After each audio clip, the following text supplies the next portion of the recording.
Comme je le disais au début de la célébration, nous sommes déjà rendus à la période de l'Avent, les 4 semaines qui nous préparent à la fête de Noël. Et je dirais que pendant la période de l'Avent, il y a à peu près 2 buts qu'on essaie de poursuivre. Un, c'est de se préparer à la fête de Noël. Mais l'autre but qui est très important aussi, c'est de raviver le feu de notre espérance. Parce que ça peut diminuer ce feu-là. Et dans l'évangile qu'on vient d'entendre, ça fait déjà quelques semaines, je crois que vous avez remarqué qu'on entend des évangiles à peu près semblables. Il nous parle des signes pas mal affolants dans le ciel, dans la mer, etc. Et après nous avoir vu tout ça, après nous avoir parlé de ces signes qui peuvent paraître troublants, vous savez, c'est des symboles pour nous parler des épreuves qu'on rencontre dans la vie. On nous dit, quand ça arrivera, là, redressez-vous et relevez la tête. Donc, vous voyez, le but de l'Évangile, par cet Évangile-là, ce n'est pas d'exploiter la peur, c'est le contraire. Jésus veut nous éloigner de la peur. Et ce qu'il va dire à ses disciples, Jésus n'invite jamais ses disciples à avoir peur. Jamais. Cherchez n'importe quelle part de l'Évangile, ça n'existe pas. Il les invite non seulement pas à la peur, mais à la confiance. C'est très différent de d'autres gourous dont on entend parler. Là. Des fois, on entend parler des gourous qui annoncent la fin du monde, faites attention aux autres. Vous allez passer dans le portable. C'est le 21 décembre, hein? Vendez vos maisons, amenez-moi ça. C'est pas la façon de faire de Jésus. Jésus, c'est quelqu'un qui appelle à la confiance. C'est quelqu'un qui dit que ça vaut la peine de miser sur l'avenir. Et ça, c'est une parole de Dieu qui peut nous rejoindre aujourd'hui, nous autres. On a besoin de cette confiance-là. Et pourquoi la confiance? Il va nous dire parce que son Père est toujours avec nous. Et ces paroles de confiance-là, on a besoin de les réentendre, et c'est ce qu'on se fait dire aujourd'hui. Il existe des situations de nos vies, quand on les vit, on a l'impression que c'est désespéré. Mais il y a beaucoup d'exemples qui nous montrent que ces situations-là peuvent tomber dans d'autres dimensions qui finissent par bien tourner. Je vous donne un exemple. On connaît bien le compositeur musical Beethoven. C'est quelqu'un qui a eu un grand succès, on s'entend, on le connaît encore aujourd'hui, des siècles plus tard. On ne sait pas que cet homme-là n'était pas prédestiné du tout à ce que ça fonctionne dans sa vie. Si je les ai appris cette semaine pour revoir un peu les pages de sa vie. Lui, il vient d'une famille modeste, et si j'ai bien compris, c'est son grand-père qui était musicien. Mais son père, à lui, Ludwig Beethoven, son père, c'est un alcoolique, qui était un homme brutal. Très brutal. Et sa mère, c'est une femme douce, mais à force de vivre avec l'alcoolique, sa mère est devenue dépressive au bout. Donc, vous voyez, en partant, c'est pas fameux pour dire qu'est-ce qu'il attendait dans la vie. Et je disais, dans sa famille, eux autres étaient 7 frères et sœurs.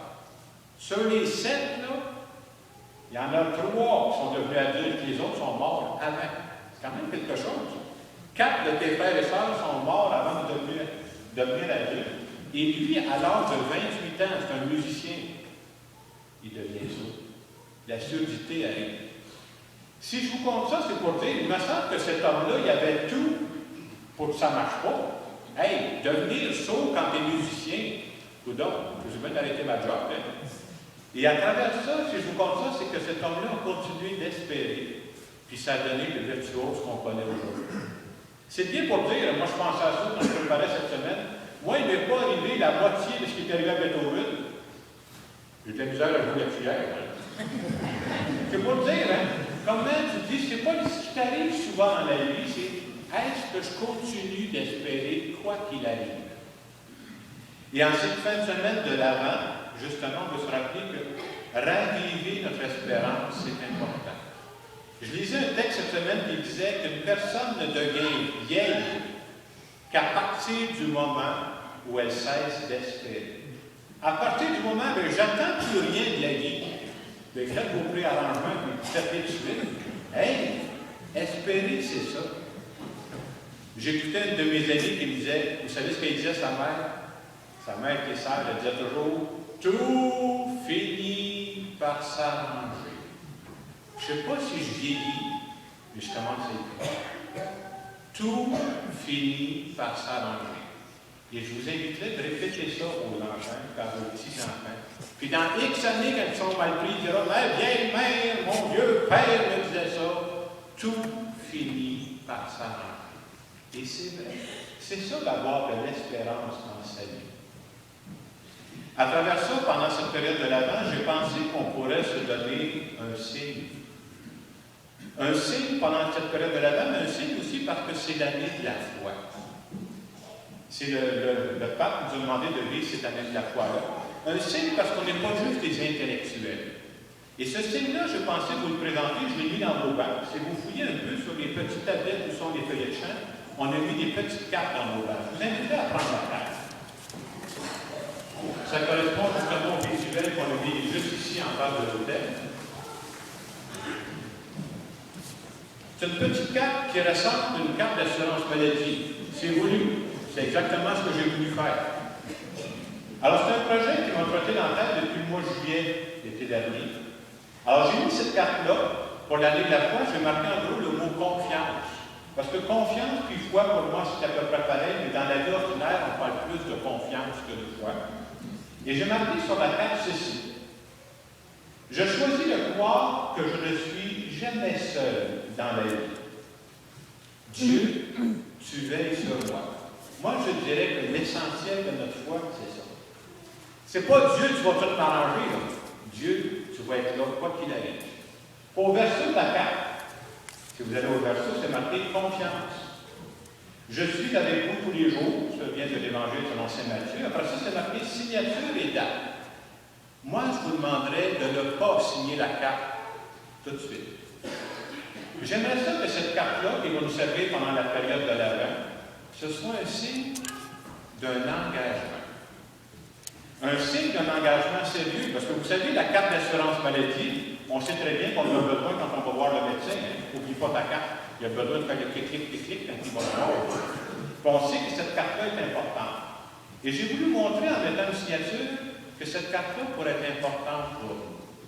C'est-à-dire, je vous invite à l'amener chez vous, cette carte-là. Puis avant de la signer, là, puis personne n'est obligé de signer ça. C'est moi qui choisis. C'est un engagement personnel de moi, envers moi, devant Dieu. Je ne vais pas montrer ça à personne, cette carte-là. Mais le jour où j'aurai choisi de la signer, si je veux la signer, suite à un moment de recueillement, suite à un moment de prière, relisez cette carte-là à un endroit sécure. Ça peut être n'importe où. On va mettre ça dans un de mes tiroirs. Voilà. Dans 6 mois d'ici, dans 2 ans d'ici, il m'arrive un coup dur, je ressors ma carte, et je me dis, c'est moi qui ai signé ça. Il n'y a pas personne qui m'a obligé à signer ça. Est-ce que justement encore que dans ce moment que je suis en train de vivre, peut être un moment plus difficile, je ne suis pas seul dans la vie. Dieu, tu veilles sur moi. Voyez, c'est un signe, hein? Mais on a besoin de signes pour se rappeler ça. Et moi, depuis le mois de juillet dernier que je pense à ce projet-là, j'étais en vacances l'été passé quand j'ai pensé à ça. Vous voyez, c'est important que les curés donnent des vacances. Et je me suis dit, quand j'ai fini ce projet-là, j'aimerais remercier qu'il y a des gens ici qui ont découpé tous les petits plastiques, on en a fait en quantité innombrable. Si vous en voulez d'autres, on en a d'autres encore. Quand j'ai eu les cartes, j'ai tout mis ça sur mon bureau où je travaille. Vous savez ce que j'ai fait? J'ai béni ces cartes-là. Et j'ai dit à Dieu, moi je ne sais pas ce qui va arriver avec ces cartes-là. Dans 6 mois d'ici, dans 2 ans d'ici, quand une personne va vivre un moment difficile et qu'elle va sortir sa carte, moi, je ne serai pas là. Toi, Dieu, tu vas être là. Et j'ai dit, fais ta job. Arrange-toi donc que quand la personne va sortir sa carte, donne-y l'espérance dont tu auras besoin à ce moment-là. Alors, si j'avais un souhait à vous faire pour la période de l'Avent, ne perdez pas la carte. Surtout, ne perdez pas l'espérance. À partir du moment où on a l'espérance, si vous saviez, on est capable de grimper des montagnes beaucoup plus hautes qu'on n'aurait jamais imaginé. Et en poursuivant cette célébration, je vous invite à la prendre dans vos mains, la carte, puis à la regarder, et relire ça en silence, pendant le moment qu'on va donner. Je choisis de croire que je ne suis jamais seul dans la vie. Dieu, tu veilles sur moi. Et je vous invite à vous demander, est-ce que j'y crois? Je ne veux pas savoir ce que le curé a dit en avant. Je veux savoir si moi, j'y crois. Prenons le silence, comme ça.